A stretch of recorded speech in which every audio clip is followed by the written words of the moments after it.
It's coming up on 6 months since I first got my hands on the Galaxy S24 Ultra. Samsung's big, boxy beast has been in my rotation of phones for most of the year so far as it's gone through successive software updates. So it's time to sit down and think through how this phone is held up going into the second half of 2024. That's especially important with an early Google Pixel launch on the horizon, as well as the obvious iPhone refresh coming in September. And based on some late-breaking rumors, could this be the last Samsung flagship to look quite as aggressively angular as this? But to start with, 6 months in, this phone has held up really well in terms of physical knocks and scrapes. I haven't babied this phone any more than any other device that I use, and I also haven't used a case or screen protector with it because that's just how I roll.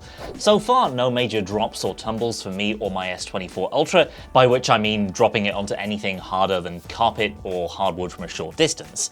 The titanium frame is still looking good, maybe some minor signs of wear around the buttons, but it really is hard to tell given the slight grain effect of the matte metal itself. And the same applies to the screen. I've looked really close here and can't see any signs of even the slightest hairline scratches on this device. Again, I tend to be pretty careful with my phones, but others like the Pixel 8 Pro here definitely have picked up signs of cosmetic wear on the screen in a similar amount of time.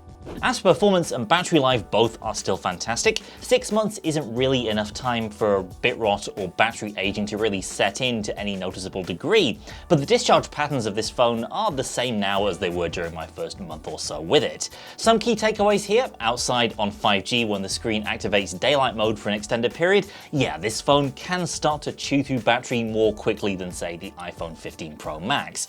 But that's offset by the fact that it tends to sip power most of the rest of the time. And if you really want to double down on efficiency, there's also the light performance profile if you find it's draining a little bit too quickly. For me though, this has been another typically brilliant Snapdragon 8 Gen 3 phone when it comes to longevity. Never any worry about getting through a full day, even when I'm traveling. I've said this in a bunch of other videos, but I gotta bring it up here again because it's one of my favorite things about the S24 Ultra, this display. The anti-reflective quality of this screen is still one of my favorite things about this phone. It really does make that big of a difference in daylight, even versus other phones that also have excellent displays like the iPhone or the Pixel. Between the lack of scratches on the surface of this screen and the pitch black quality of black areas on this display, I really hope this material starts to come to more phones soon. If you've got an S24 Ultra, you already know how much of an upgrade this feels like compared to pretty much any other handset.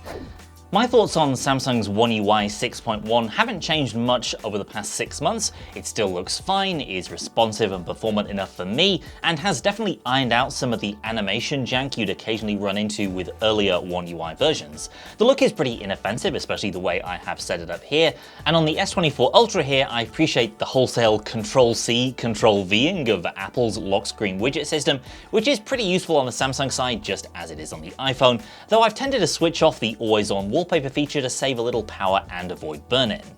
The other major additions in this version of One UI are AI related and part of the Galaxy AI suite that made up the bulk of Samsung's marketing for this phone. Some of these I have used a bit throughout my time with this phone. Mainly it's been the photo and image related features that use generative AI to fill in gaps as you edit and move stuff around in your shots, and video slow-mo has been really fun to play around with too, even in videos not shot on the S24 Ultra. AI wallpapers are fun too, and I found the quality of these has improved notably since I first picked up the S24 Ultra. I've also used the AI summary feature for meetings a couple of times, though this is pretty bog standard AI stuff at this point that many other services also offer. The most underwhelming AI feature in terms of promise versus what it actually delivers though has to be the AI translation capabilities. This works in calls via text message, and there's also a dedicated interpreter app. It's fast enough, but the quality of the translations isn't really any better than what Google Translate offers, and it can get tripped up by ignoring context clues. It's just not something I use if I ever needed to be 100% sure of the accuracy of what it's translating. A great example of how something like this could be improved is OpenAI's ChatGPT translation mode, which actually acts more like a human interpreter in that, for example, if it detects speech as something that sounds like it's going to be wrong or nonsensical, it will ask you for clarification. Samsung and most others will just translate the nonsense and potentially just create more confusion. It's interesting to contrast the current Galaxy AI, which is basically just a nebulous collection of features, with the more system-level AI that Apple Intelligence is going to be bringing to iOS later this year. Samsung's AI is content to kind of live in its box and be brought out when you need to move something around in a photo, for example, while Apple is building out actual infrastructure of its own to hopefully make AI useful day to day. Apple Intelligence will eventually help with things like notification and calendar management. That's a step beyond what Samsung is offering right now.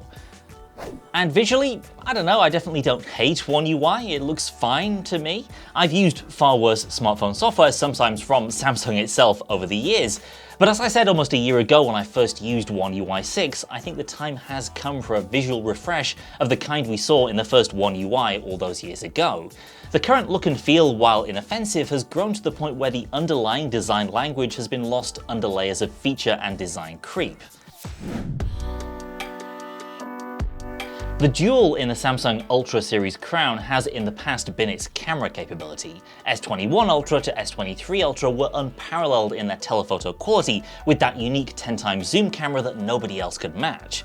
And telephoto, I think, is still a standout feature for Samsung's current flagship, though the competitive edge is definitely waning even with updated telephoto hardware in the S24.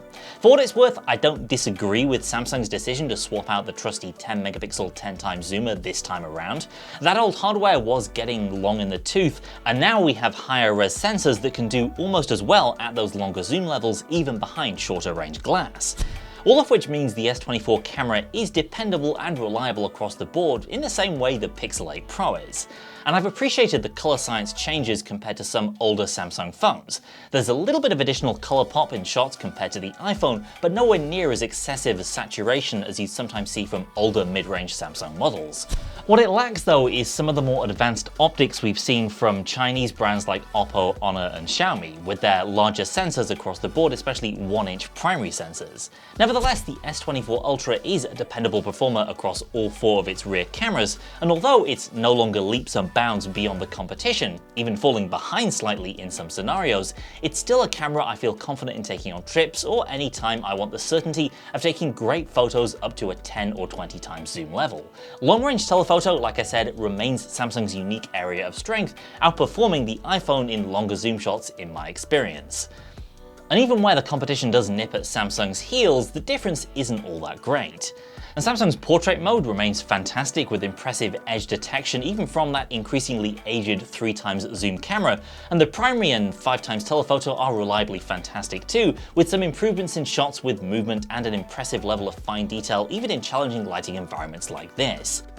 As for where things could be improved, well, I think it's time to do something about that 3x camera, which is clearly the weakest of the quartet right now. For example, in this portrait shot indoors, there's definitely a softness that you wouldn't get with, for example, Oppo or Honor's telephoto.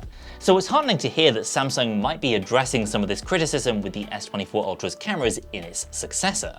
According to Chinese Twitter leaker Ice Universe, who has a pretty strong track record with these sorts of things, Samsung will be updating both its ultra-wide and 3x telephoto cameras in the upcoming S25 Ultra, specifically to a 50-megapixel resolution that could make them much more consistent across a wider range of focal lengths. And a recent tweet from the same source claims Samsung could be making an even more dramatic overhaul to its design language in the S25 Ultra too, moving to an even thinner design along with curved elements of the kind that we haven't seen since the ill-fated Galaxy Note 7. If true, that'd be a really interesting design U-turn given how Samsung has been pushing ever more aggressively towards a very angular form factor over the past 3 years of flagships. Nevertheless, Samsung also has a new designer right now in the form of Hubert H. Lee, and the timing is such that the S25 Ultra would be the first major phone he'd have input into from the start. We'll have to wait and see, but my palms definitely would appreciate a curvier design to the next Samsung flagship.